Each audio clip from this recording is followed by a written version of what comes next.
नमस्कार दोस्तों, welcome to my channel Nirav Hingu. और आज के हस्तरेखा सीरीज में हम बात करेंगे राहु प्लैनेट की, यानी राहु ग्रह की। और हस्त रेखा में हथेली के बीच में राहु का स्थान आता है। हथेली के बीचों बीच में ये मस्तक रेखा से नीचे, और चंद्रमा, शुक्र और मंगल, इन तीनों ही ग्रहों से बीच का जो घिरा हुआ जो क्षेत्र है वह राहु क्षेत्र कहलाता है, या उसको हम राहु पर्वत भी कहते हैं। भाग्य रेखा का गमन या उसका एक जो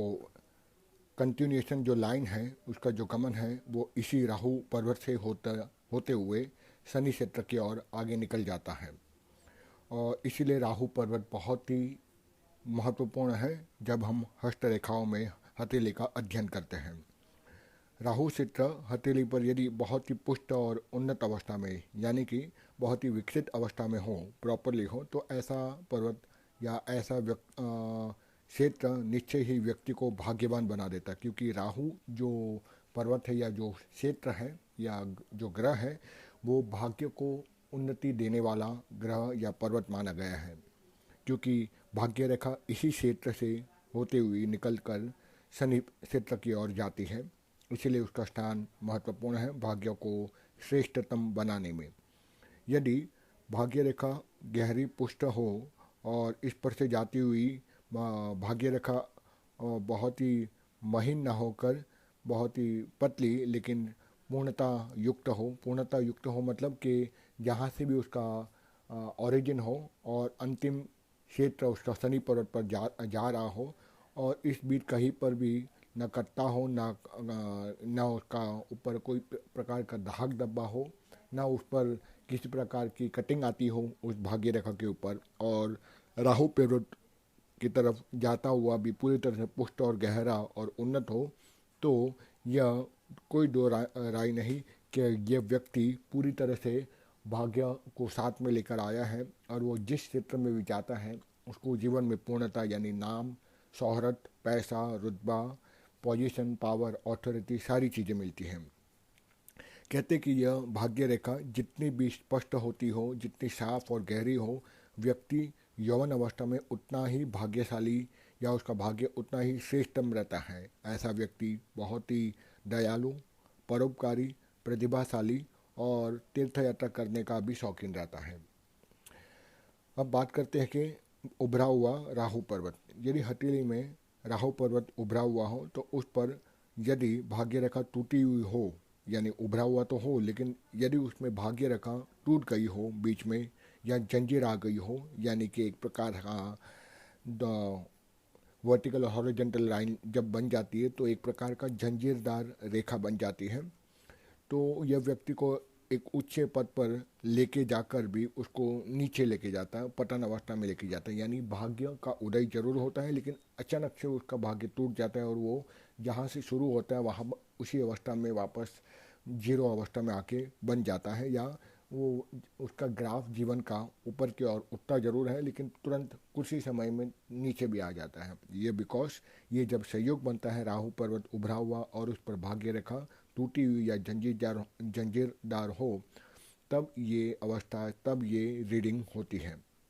व्यापारिक कार्यों में भी, यानी अगर वो व्यक्ति नौकरी पर ना हो, इवन बिजनेस करता हो, तब भी उसके जीवन में सफलता मिलते मिलते बिल्कुल ही अंतिम समय सफलता टूट जाती है और सब उससे दूर हो जाती है, और उसके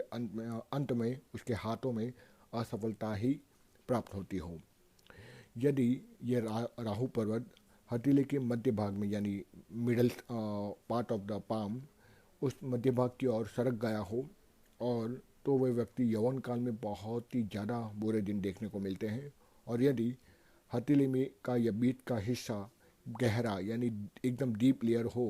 और उस पर भाग्य रेखा विशृंखल हो, विशृंखल कहने का मतलब हो कि टूटी हुई जंजीरदार, या फिर बीच में आके एकदम पतली हो जाती है और स्टार्टिंग और एंडिंग में ठीक हो और लेकिन बीच में टूट गई हो,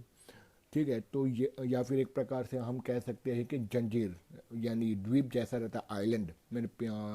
पिछले कुछ एपिसोड में अलग अलग मैंने साइन और सिम्टम बताए थे, सिम्बॉल्स बताए थे। आप चाहे तो उस पर जा सकते हो और वहाँ क्लिक करके special sign on mountains in palmistry, कुछ इस शीर्षक के साथ मैंने बताया था कि जंजीर जार या द्वीप या विश्रृंखला किसको कहते हैं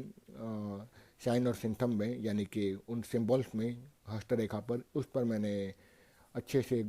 एपिसोड बनाए, आप उस पर जाके देख सकते हैं कि विश्रृंखल या फिर जंजीरदार रेखा किसको कहते हैं। खैर, मैं बात कर रहा था, यदि हथेली में बीच का हिस्सा बहुत गहरा हो राहु क्षेत्र पर और उस पर भाग्य रेखा पर टूटी हुई या फिर आइलैंड आ जाता है या फिर जंजीर बन जाता है, तो व्यक्ति को यौवन अवस्था में यानी अर्ली यंग अवस्था में ही उसको दर दर भागना पड़ता है और एक प्रकार से देखा जाए तो भिखारी जैसी उसकी अवस्था बन जाती है, दयनीय अवस्था बन जाती है। अब तो पहले तो बात मैंने कर ली विकसित अवस्था यानी कि डेवलपिंग मोड में। फिर हमने बात की कुछ ज़्यादा ही उभरा हुआ रहता है और उसके साथ में कॉम्बिनेशन देखा भाग्य रेखा का। अब अंतिम चरण में बात करूँगा, राहु क्षेत्र यदि कम उभरा हुआ हो या अंडर डेवलप हो तो हस्तरेखा शास्त्र कहता है कि व्यय या वो व्यक्ति कहते हैं बहुत ही ज़्यादा अशांत प्रकृति का रहता है, मन उसके काबू में नहीं रहता है, वो चंचल चित्त बना रहता है, कलह प्रिय यानी सबसे झगड़ा करते रहता है और जो भी संपत्ति उसके हाथ में आती है उसके बाप दादा से, उसको वो विनाश की ओर लेके जाता है या उस संपत्ति का वो विनाश कर देता है। तो एक प्रकार से देखा जाए तो राहु पर्वत बहुत ही अध्ययन उसका बहुत सूक्ष्मता से करना चाहिए। वहाँ कौन सी रेखा है, कौन सा बिंदु है, पर्वत उभरा हुआ है या कम उभरा हुआ है या फिर गहरा गड्ढा है, उसके ऊपर यदि कोई पंपिंग हो रहा है या फिर कोई तिल है, त्रिकोण है, ये सारी चीज़ें आपको देखनी चाहिए जब भी आप हस्तरेखा में राहु क्षेत्र का अध्ययन करते हो। तो आज इस एपिसोड में मैंने राहु पर्वत पर एक प्रकाश डाला। आपको यदि यह एपिसोड अच्छा लगे तो लाइक कीजिएगा, कमेंट कीजिए and do share with your friends on WhatsApp and also subscribe to my channel and do subscribe also to the bell icon.